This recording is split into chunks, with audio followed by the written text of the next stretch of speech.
역사를 이야기하면서 연대를 나눌 때 BC와 AD라는 구분의 기준을 여러분 한 번쯤 다 들어보셨을 겁니다. 이 BC라고 하는 말은 Before Christ, 그러니까 그리스도 이전에라는 말의 약자이고요.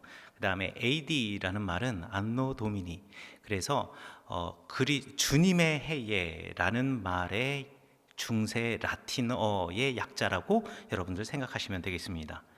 그러니까 예수님이 태어나심을 기준으로 해서 세계의 달력이 그 이전과 그 이후로 나뉘어지게 되었다.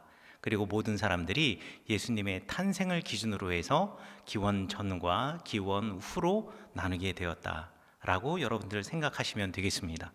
세계인이 사용하는 달력의 기준이 예수님의 탄생이 된 것이죠. 자, 그런데 이 달력의 기준이 되는 이 AD와 BC라고 하는 체계는 기원 후 525년에 디오니시우스 엑시구스라고 하는 사람이 만든 달력의 체계입니다. 그러니까 기원 후 525년에 이 달력의 기준을 만든 거예요.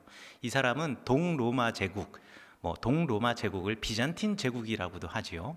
동로마 제국, 이 비잔틴 제국의 수도사였는데 본인이 가지고 있었던 역사적인 그 역사의 자료들과 성경 말씀을 근거로 달력을 구성을 해서 예수님이 태어나신 때가 요 때일 것이다 라고 생각을 하고 그때를 기준으로 해서 AD와 BC로 나누었다 라고 생각하시면 되겠습니다. 그러니까 과학적이라고는 말할 수가 없습니다.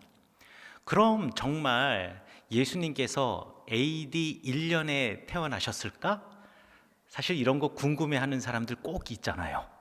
그래서 사람들이 예수님의 탄생 연도가 정확하게 몇 년인지를 알고 싶었습니다. 그런데 이것을 연구하는 것은 그리 어렵지 않습니다.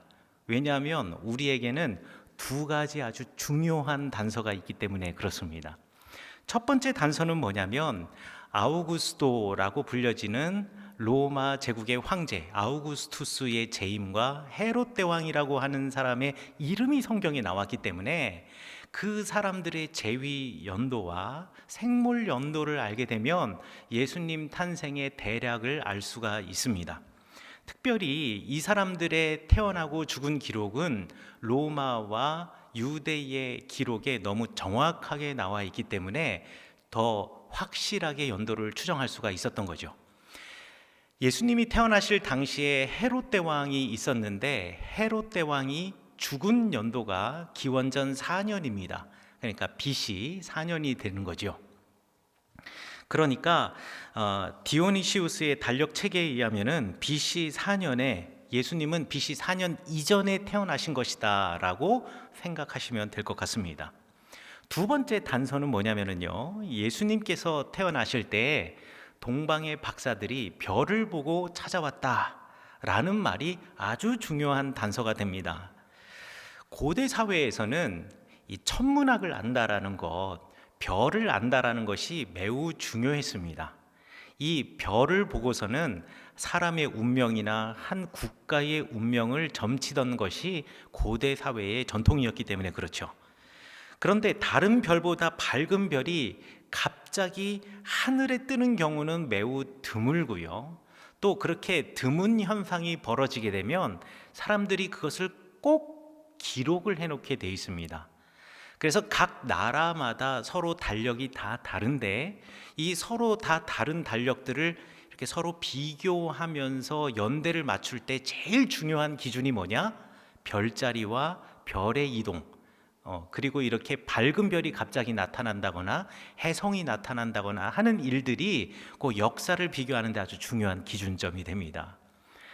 그래서 고대 사회에서는 이런 자연 현상에 대해서 아주 자세하게 기록해 놓기 때문에 비교적 쉽게 그 별의 정체도 알 수가 있었습니다. BC 7년, 그러니까 기원전 7년에 지구와 목성과 토성이 나란히 일렬로 서서 밝은 빛을 내던 때가 있었습니다. 그래서 현대 천문학자들이 컴퓨터 시뮬레이션을 통해서 과연 언제 그런 빛을 냈는가를 확인해 보았는데 무려 그 한 해에만 3번에 걸쳐서 이 별이 밝은 빛을 내었습니다. 날짜도 확실합니다. 5월 27일, 그리고 10월 6일, 그리고 12월 1일에 밝은 빛이 비추었다라는 것을 알게 된 거지요. 그래서 BC 7년, 기원전 7년이 예수님께서 태어나신 해일 것이라는 것이 일반적으로 받아들여지는 예수님의 탄생 연도가 되겠습니다. 이 정도는 여러분들 상식적으로 알아두셔도 좋습니다. 그렇다고 전통적으로 예수님의 탄생을 기준으로 나눈 BC와 AD가 영 틀렸다 이렇게 생각하시면 안 되겠습니다. 현대 과학 기술의 발전으로 탄생 연도에 보정이 있었다라는 정도로 한번 생각해 주시면 될 것 같아요. 그런데 여러분에게 흥미로운 소식을 하나 알려드리려고 합니다. 혹시 뉴스나 신문을 읽어보셨으면 이미 알고 계신 분들도 계실 텐데요. 내일이 동짓날 아니겠습니까? 동짓날 하면 무슨 생각하시나요? 팥죽 생각하시겠죠? 그런데 팥죽보다 더 중요한 일이 내일 있습니다. 1229년 이후로 지금 794년 만에 지구와 목성과 토성이 0.1도의 각도 차이를 두고 일렬로 늘어서는 날이 내일입니다. 794년 만에 지금 벌어지는 일이에요. 요 별의 이 밝기가, 이 별이 바로 2000년 전에 동방 박사들이 본 별이 되겠는데, 내일 일몰 후 5시 17분부터 1시간 20분 동안 지평선 부근에서, 남쪽 지평선 부근 하늘에서 반짝거릴 겁니다. 제가 그래서 이 소식을 듣고 오늘 또 설교하기 전에 굳이 또 인터넷에 들어가서 내일 일기가 어떤지 확인해 보지 않았겠습니까? 맑음입니다. 얼마나 밝은지 여러분들 육안으로 확인이 가능하십니다. 자, 2000년 전에 동방 박사들이 보았던 그 별을 이제 여러분들이 내일 보실 수가 있는 겁니다. 자, 그런데 이렇게 말씀드리면 어디서 봐야 될지, 하늘에 별이 얼마나 많은데, 그 중에 인공위성도 떠 있고 밝은 별들도 많은데 도대체 어디서 봐야 할지를 모르시겠죠?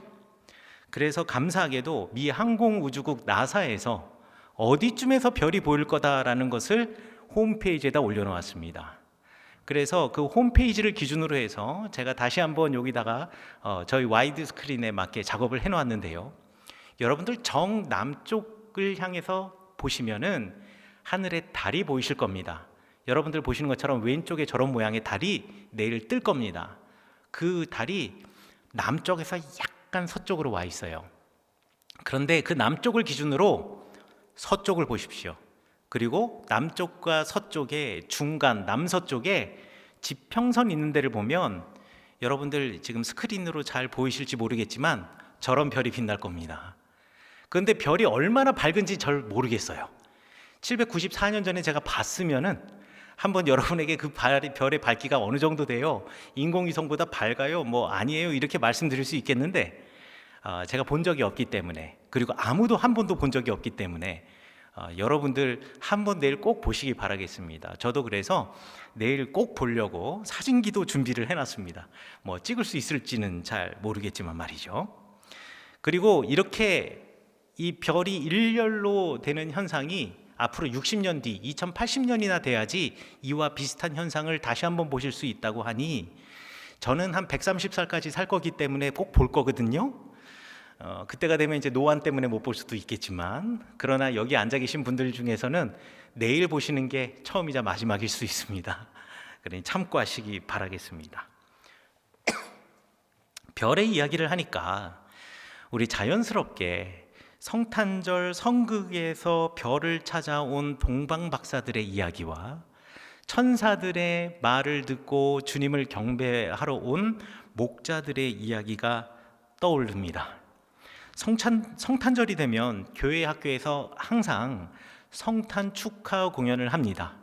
만약에 코로나가 없었다면 지금 이 시간이 아마 바로 성탄 축하 공연의 시간이 아니었을까, 그리고 성탄 축하 예배를 함께 드리고 있지 않았을까라고 상상해 봅니다. 코로나 바이러스의 여파로 올해는 못하지만 성탄 축하 예배에서 여러분들 성극이 빠져본 적은 단 한 번도 없었던 것 같아요. 시대가 변함에 따라서 성극의 내용도 많이들 바뀌어졌지만 그래도 저희 어린 시절 생각해 보면 성탄절에 성극하면은 절대 빠지지 않는 소재가 있습니다. 그 레파토리가 뭐냐면 어린 아기 예수님을 경배하러 온 동방 박사들과 목자들의 이야기입니다.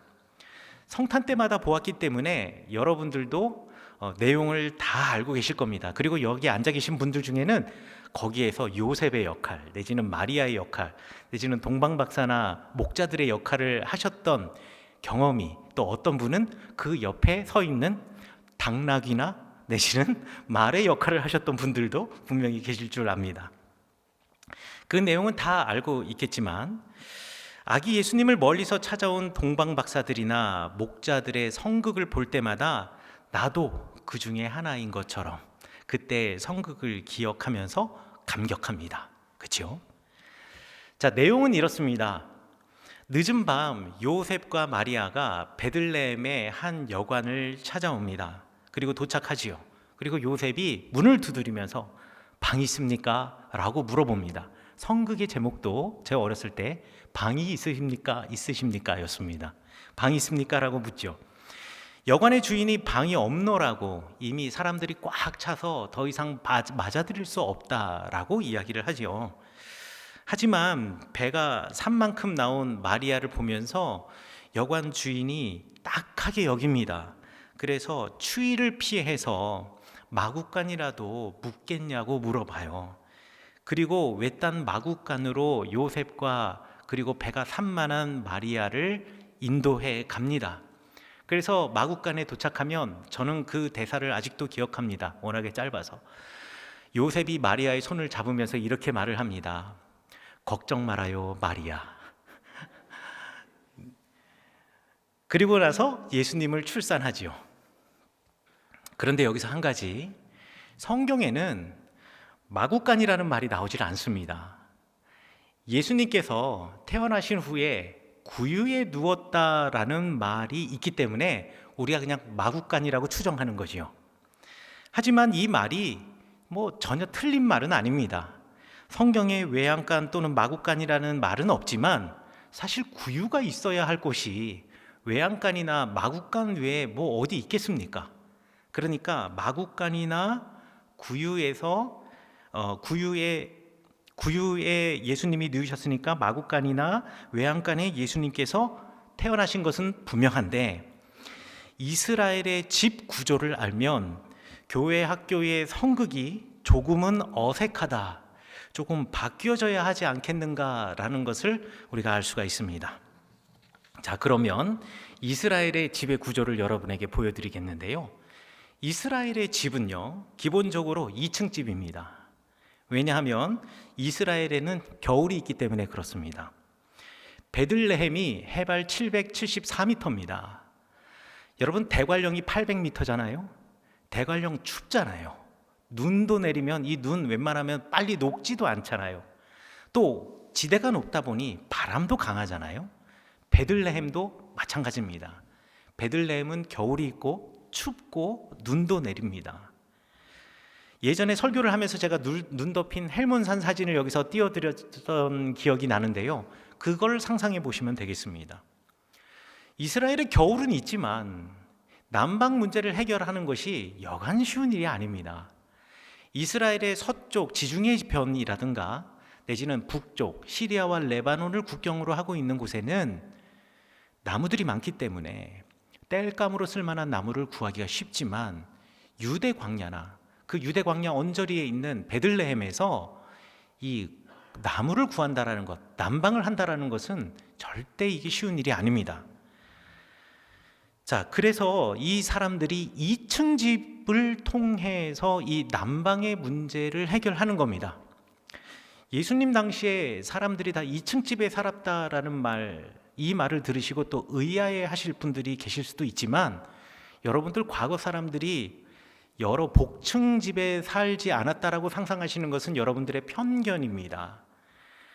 여러분들 지금으로부터 약 3,500년 전부터, 고고학적인 증거로 의하면 3,500년 전부터 가나안 땅에 있었던 모든 집들은 다 2층이었습니다. 남방의 문제를 해결하기 위해서.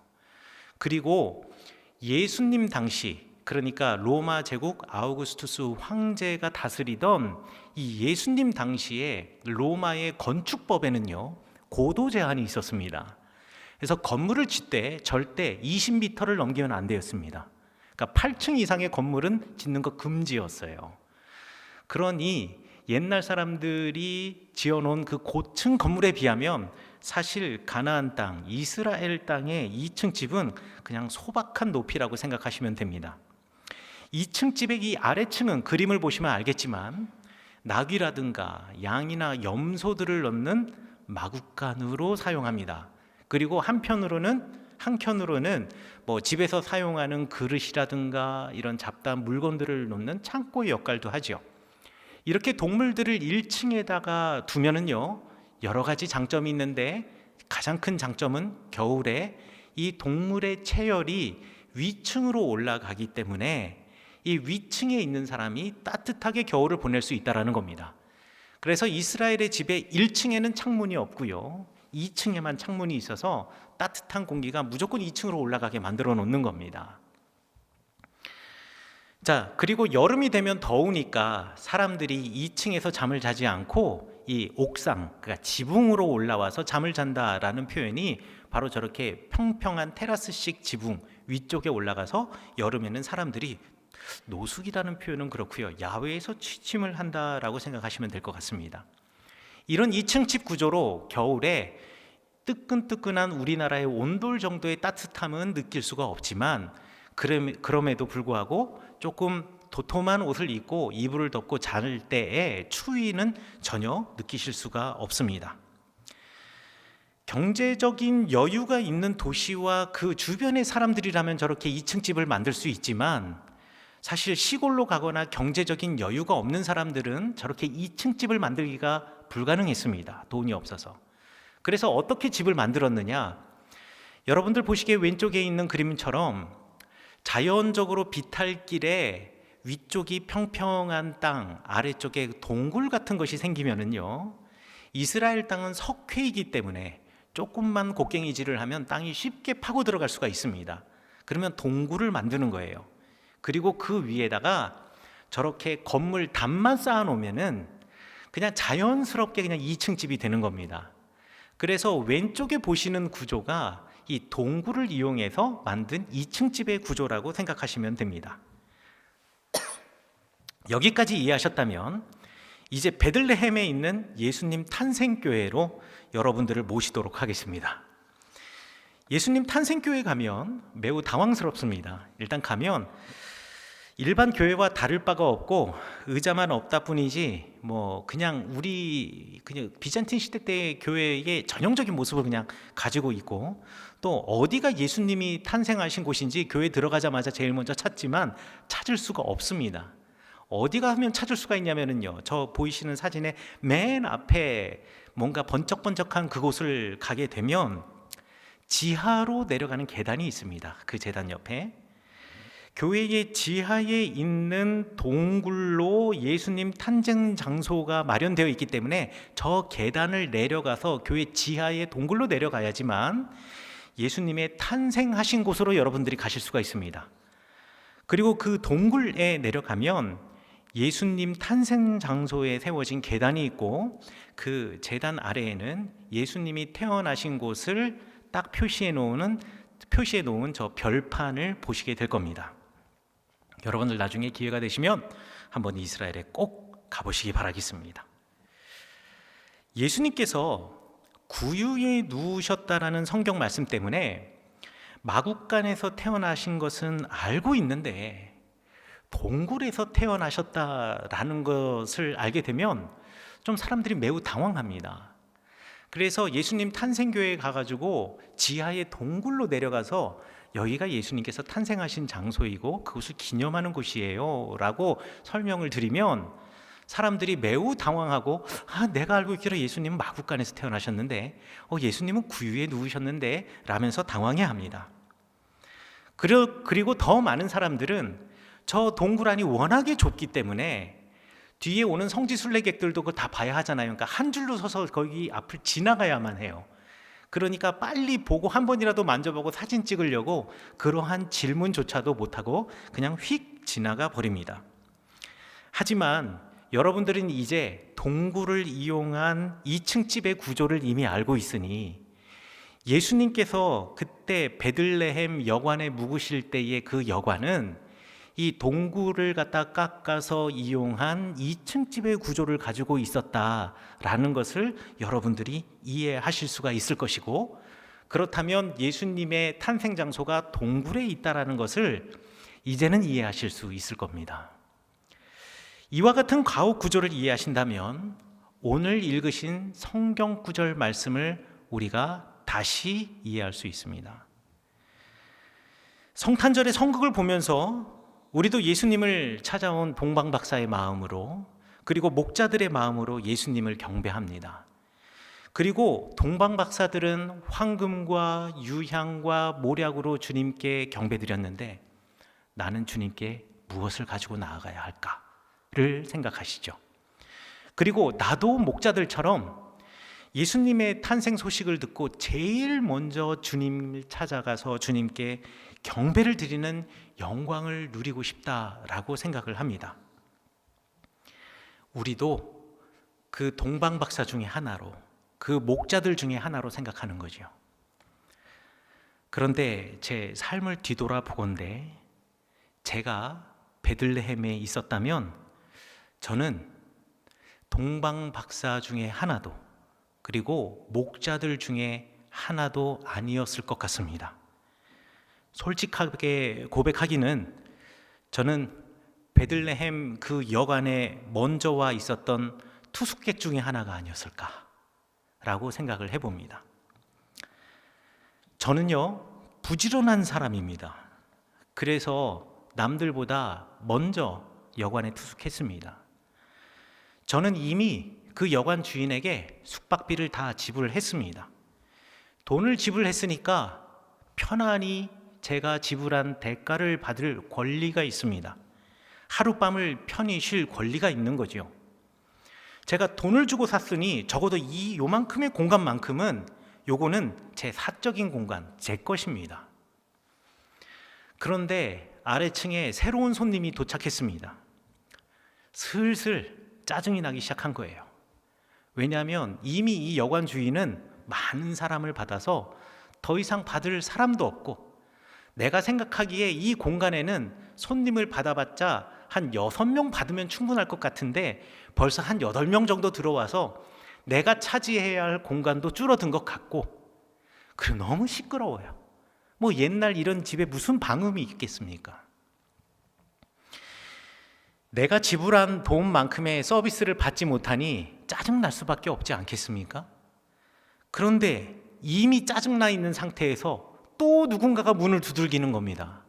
그리고 방 좀 있냐고 물어보는 거죠. 그래서 슬쩍 문틈 사이로 누가 또 왔나? 또 손님을 받으려는 건가? 하고 슬쩍 봅니다. 그런데 이 위쪽 2층에서 틈새로 보니까 만삭을 한 여인과 정말 난감해하는 이 남편, 이 둘이 와 있는 거예요. 안절부절하지 못하는 이 남자. 여자의 배를 보니까 출산이 가까운 것은 분명합니다. 방이 없다는 말에 이 난감해하는 두 사람을 보니까 너무 안쓰럽기는 해요. 제가 설교를 준비하면서 식탁에서 저희 두 딸에게, 야, 너희들은 우리가 만약에 가족 여행을 어딜 갔는데 호텔 로비에서 어떤 사람들이 와가지고 정말 이 추운 겨울에 비를 쫄딱 맞고 왔는데, 그리고 한 여인은 또 임신도 해가지고 바들바들 떨고 있는데 호텔 프론트에서 방이 없다고 하는데 그럼 너희들은 어떻게 할 것 같니? 라고 물어봤어요. 그랬더니 한 아이가 콘도면은 가능하지 않을까요? 콘도면은 거실도 있고 한 방도 가족 방이 2개 정도 있을 테니까 방 하나 정도는 이렇게 줄 수 있지 않을까요? 라고 말을 하더라고요. 그런데 옛날 예수님 당시에 그런 게 어디 있겠어요. 그래서 제가 다시 한번 내용을 보정해 주었습니다. 아니, 콘도가 아니라 그냥 방 하나 있는 호텔이라고 생각해봐. 그랬더니만 얘가 대답을 좀 그거는 조금 그런데요, 그러는 거예요. 근데 또 다른 아이가 거기서 딱 끼어들면서 이야기하는 겁니다. 아빠, 그 사람들이 어떤 사람인 줄 알고 나쁜 사람들이면 어떡하냐고, 그래서 우리 거 훔쳐가거나 내지면 우리 거 빼앗아 가면 어떡하려고 그렇게 외지 사람을, 모르는 사람을 방에 들이냐고 이야기를 하는 겁니다. 여러분들이라면 어떻게 하실 것 같습니까? 여관집 주인 입장에서도요, 난감하기는 마찬가지입니다. 한눈에 봐도 출산이 임박한 산모가, 이 임신부가 아주 딱하긴 하지만 이미 숙박비를 다 내고 방을 잡은 손님들에게 방을 비우라고 말할 수도 없고, 또 좁지만 어떻게라도 비집고 함께 숙박할 수 있냐라고 물어보기도 너무 미안할 겁니다. 그리고 또 숙박비도 다 받은 마당에 거기서 묵고 있는 사람에게 여기 임신한 여인과 그 남편이 왔으니 당신이 묵고 있는 방은 그 사람에게 양보하고 당신은 저기 1층에 마구간 거기도 아주 춥지는 않으니까 거기 가서 좀 자면 어떻겠냐라고 말하기도 참 난처합니다. 성경을 읽어보건대 아무도 자기 방을 산모에게 양보해 준 사람이 없었습니다. 그 여관에 묵은 사람들 중에서 문간에 지금 임신한 여인과 그 남편이 있다라는 것을 모르는 사람은 가옥의 구조상 있을 수가 없습니다. 전부 다 알고 있었습니다. 그리고 그 부부를 보면서 측은한 마음을 다들 가지고 있었을 거라고 저는 생각합니다. 인간이 그렇게 악하지는 않아요. 그런데 다들 고민은 하지만 양보는 내 옆에 있는 사람이 해줬으면 하는 마음, 그런 거 있잖아요. 그리고 속으로 자기 최면을 걷는 겁니다. 그래도 오늘 밤에 출산하지는 않을 거야. 그래도 오늘 밤 저 사람들 잘 나을 거야. 아니 옆에 여관에 가면 분명히 방을 잡을 수도 있을 거야. 마리아가 드디어 출산했습니다. 어디 외진 마구간에서 출산한 것이 아닙니다. 바로 1층 바로 아래 마구간에서 출산한 겁니다. 아이를 낳기 위해서 산모가 분명히 아파했을 거고 신음소리를 내고 비명을 질렀을 겁니다. 그리고 아이는 태어나자마자 응애 울었을 겁니다. 예수님이라고 아기 때 안 울으셨겠습니까? 그 소리가 안 들릴래야 안 들릴 수가 없습니다. 만약에 그렇다면 누구든지 뛰어나와서 어떻게 이런 곳에서 아이를 낳았습니까? 너무 미안하네요. 아까 내가 방을 내드렸어야 됐는데 아까 내가 그 생각을 못했네요 라고 하면서 어쨌거나 이 아이와 이 산모를 우리 방으로 옮깁시다 라고 이야기를 했어야 하는 거 아닌가요? 그런데 어느 누구도 그렇게 말하는 사람이 없었습니다. 아마 저와 제 아이들도 별반 다르지 않았을 것 같아요. 2층에 있는 그 사람들, 저와 제 아이들, 무겁고 왠지 이 찜찜한 상황에서 어이없게도 이역만리에서 화려한 옷을 입고 있는 동방에서 온 박사 3명이 낙타를 타고 와서는 예수님께 경배를 하고 우리는 한 번도 보지 못했던 그 귀한 것을 선물하는 겁니다. 그리고 이 아이가 태어난 것을 어찌 알았는지 목자들이 와서 자신들이 들은 천사들의 이야기를 전해주는 것입니다. 어안이 벙벙해하면서 그 2층에 있는 사람들, 저와 제 가족들은 그냥 바라만 볼 뿐 부끄럽고 미안해서 내려가 볼 엄두도 나지 않았을 것 같습니다. 여러분은 어떠십니까? 여러분들은 어떻게 하셨을 것 같습니까? 여러분은 지금 어떻게 하고 계십니까? 때로는 내가 그만큼 노력했고 또 경제적으로 지불했기 때문에 대접을 받을 권리가 있고 당연히 누리는 것이 당연하다라고 생각을 합니다. 이거 잘못된 생각 아닙니다. 이거 당연한 겁니다. 내가 그만큼 노력을 했으면 그만큼의 권리를 누리고 대접을 받는 것은 당연합니다. 그리고 나와 비슷한 사람들도 다 누리는 그것을 내가 누리지 못하면 분노합니다. 이것도 나쁜 것이라고 말할 수 없습니다. 왜 남들은 다 누리는 것을 나는 그것을 챙기지 못하는 걸까요? 괜찮습니다. 내가 만약 그만한 일을 했다면 누군가로부터 그만한 그 대가와 대접을 받으려고 하는 것, 배려를 받으려는 것은 전혀 나쁜 것이 아닙니다. 당연한 겁니다. 그건 이치입니다. 그러나 세상의 모든 사람들이 자신의 권리를 행사하는 것을 당연하게 여기고 권리 행사도 제대로 하지 못하는 사람을 어리숙한 사람들, 바보 같은 사람들이라고 여길지라도 우리 기독교인들은, 우리 주님을 아는 사람들은 하나님이시지만 하나님의 권리를 내려놓고 인간으로 오신 그 예수님, 왕이시만 왕의 권리를 내려놓으시고 왕궁이 아니라 베들레헴의 마구간에서 태어나서 구유에 누이신 예수님을 기억해야 합니다. 세상 사람 모두가 당연하다고 생각하는 그것을 내려놓을 때야 우리가 비로소 주님을 만날 수도 있고 주님을 섬길 수도 있다라는 말입니다. 저의 오늘 설교에 영감을 준 책 죽으러 온 예수, 죽이러 온 예수에서 신학자이자 철학자인 김경집은 이렇게 이야기를 합니다. 예수님은 죽으러 오셨다. 내가 예수님을 믿는다는 건 예수님의 삶을 따른다라는 것이다. 그러므로 또한 예수님은 죽이러 이 세상에 오셨다. 이 말은 예수님의 탄생으로부터 고난에 이르기까지 예수님의 모든 삶은 우리가 마땅히 따라야 할 삶의 모본이고, 예수님의 이야기와 관련된 사람들은 우리의 자화상이라는 것을 말해 주고 있습니다.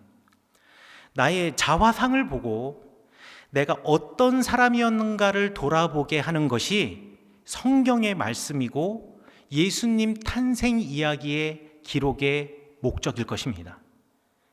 나아가서 예수 그리스도와 동행하면서 그의 삶을 따라 살아가는 것, 그렇게 살아가면서 결국은 그리스도 예수의 복음이 나의 옛 모습을 죽이고 새롭게 태어나게 하려고 하는 것이 바로 예수님 탄생 이야기의 목적입니다. 저는 이 예수님 탄생 이야기에서 제 자화상을 여관에 이미 투숙하던 투숙객에서 찾았습니다. 여러분은 어디서 여러분의 자화상을 찾으시겠습니까? 코로나 시대를 맞아서 우리의 삶의 반경이 위축이 되었습니다. 그러다 보니 우리의 마음도 덩달아서 위축이 됩니다. 모든 시선과 관심이 그러다 보니 나에게 집중이 되어 있습니다. 나의 안전, 나의 평안, 나의 행복. 여러분이 안전하고 여러분이 평안해지고 여러분이 행복하기 원하시는 것은 바로 하나님이 원하시는 바입니다. 그러나 하나님께서는 여러분만 안전하고 여러분만 평안하고 여러분만 행복하기를 원하시는 분이 아닙니다. 여러분만을 위한 주님이 아니시라는 말입니다. 여러분이 안전하고 평안을 누리고 평화를 누리시기 원하는 것처럼 하나님께서는 그들도 안전하기 원하고 그들도 평안해지기를 원하고 그들도 행복하기를 원하시는 분입니다. 이제는 딱딱하고 위축되고 또 쪼그라져 버린 우리의 마음을 주님을 맞이하면서 부드럽게 그리고 유연하게 풀어주고 그리고 넓게 확장해야 합니다. 그리고 우리의 시선을 나에게서 너에게로, 우리에서 그들로 옮겨야 합니다. 코로나 시대에 가장 어려움을 겪는 가장 작은 단위가 가족이라고 합니다. 마음이 위축된 상태에서, 그래서 불안과 불만이 가득한 상태에서 평소보다 우리 가족들 더 자주 만나고 더 오랜 시간을 함께 있다 보니까 갈등이 생기는 겁니다. 이 갈등에는 아버지로서 내가 가장의 대접을 받지 못한다. 어머니로서 내가 아이들로부터 존중받지 못한다. 아내로서 존중받지 못한다. 자녀들은 부모가 가정에서 하는 내 삶을 이해하지 못한다. 라는 마음이 점점 커져가면서 가정에서 생겨나는 갈등입니다.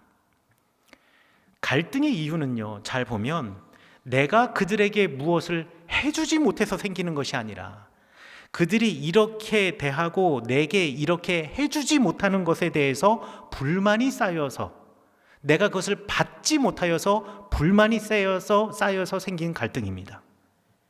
내가 응당 받아야 할 권리를 그들이 보장해주지 않는다라는 것이죠.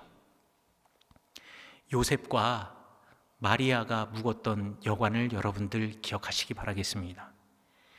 여러분들 이제라도 2층에서 내려와서 주님께 경배하시고, 그리고 우리의 삶이 권리를 주장하는 삶에서 권리보다 주님의 백성이라면 마땅히 해야 할 바를 실천하시는 춘천중앙교회 성도님들이 되시기를 간절히 축원합니다.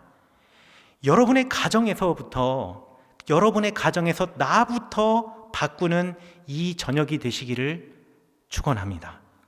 주님의 참 가족이 되셔서 주님 계신 곳에 함께 계시는 여러분들이 되시기를 간절히 축원합니다.